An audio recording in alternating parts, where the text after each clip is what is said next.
Bob, can you talk about what Hader did? And I know you'd had a conversation about him going forward. Did that go pretty much like what you thought? Yeah, exactly. I mean, he's ready to play. So, didn't do it during the regular season.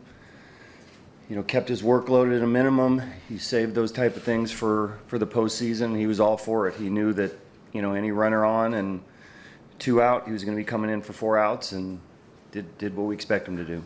What is your confidence level in Robert Suarez at this point, I imagine? Pretty good. Yeah, I mean, that role a lot of times is really the most difficult role when you're coming in. For the starter, where there's runners out there, probably going to go more than one, have to get out of a jam like that, get a strikeout double play. It's easier said than done, but he did it. And, he's really pitched himself into as prominent roles we have. Overall, Bob, what do you think of your guys' play tonight? It seems that you're playing as crisply as you guys have all season. Yeah, and very spirited. I mean, it was a back and forth game. It was, there was a lot of drama. We take a lead, all of a sudden they come right back. Seemed like it went back and forth the entire game, and then, certainly now you get 2 out, nobody on in the ninth, and Freeman hits a 0-2 pitch that's up around his chin that I don't even know how he gets to, and now all of a sudden, you're 1 pitch away from being in trouble again. So it's probably as back and forth a game as you're going to see. A lot of drama to it. Fun win. Go to Matt on the right side. Yeah, Bob, going back to San Diego with fans in the stands for the postseason, give us a sense of what that may be like for your team and just emotionally overall. Yeah, they've been waiting for this for a while, and they've supported us all year. It seems like every game we get between 35 and 40,000 people there. The drama that took place during the regular season, I think we had 10, 12 walk-offs or something like that they were a big part of. They incentivize us. We feel like they're part of us. So to be able to reward them, get home, and have some playoff games for them, it feels really nice. Let me just turn it back to the pen for a second. By my count, 6 different relievers in 2 games and no runs. So right. Does Nola get enough credit for what he is doing back there? There's a reason he's back there every night. And, this is a guy that has not spent his whole career catching. He's kind of new to the position.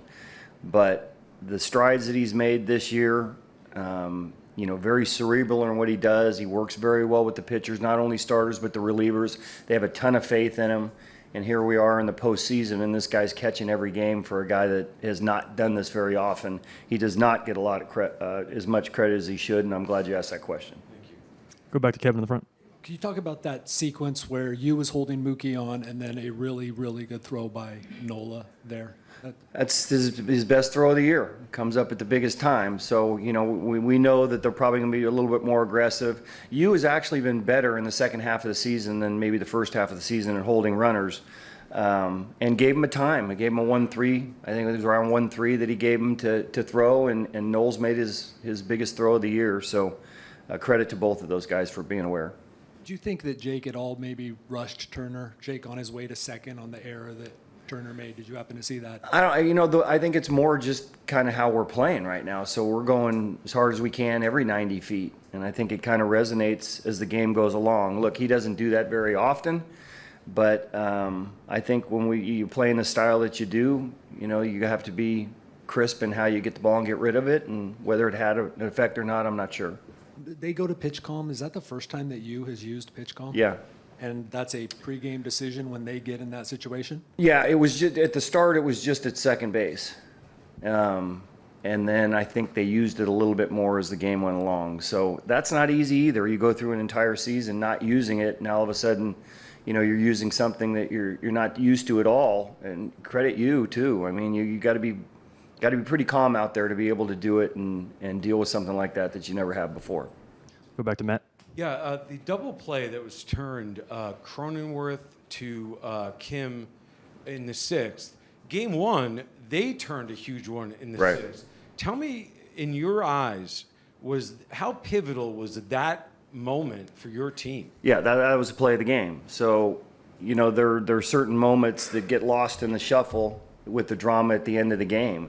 but strike out, double play, and have to be perfect on it. He's got to get rid of it beautifully, and Kimmy's got to get to the bag and get rid of it with a runner coming down his throat. I mean, that is the play of the game at the time, and got the momentum back in our dugout. Anything else for Bob? We'll finish up here with Kevin. How do you think that you recovered from what was clearly a missed call on a really nice pitch? Yeah. You know what? Nothing really bothers him. I think it bothers us more so. And he just kind of moves on. I've never seen him really too frustrated before. So he kind of takes the, there's nothing I can do about it now. I don't want it to affect me, and I just need to move on. And, that's what happens when you're a veteran pitcher that's been through the wars like he has. All right. Thanks, Bob. All right.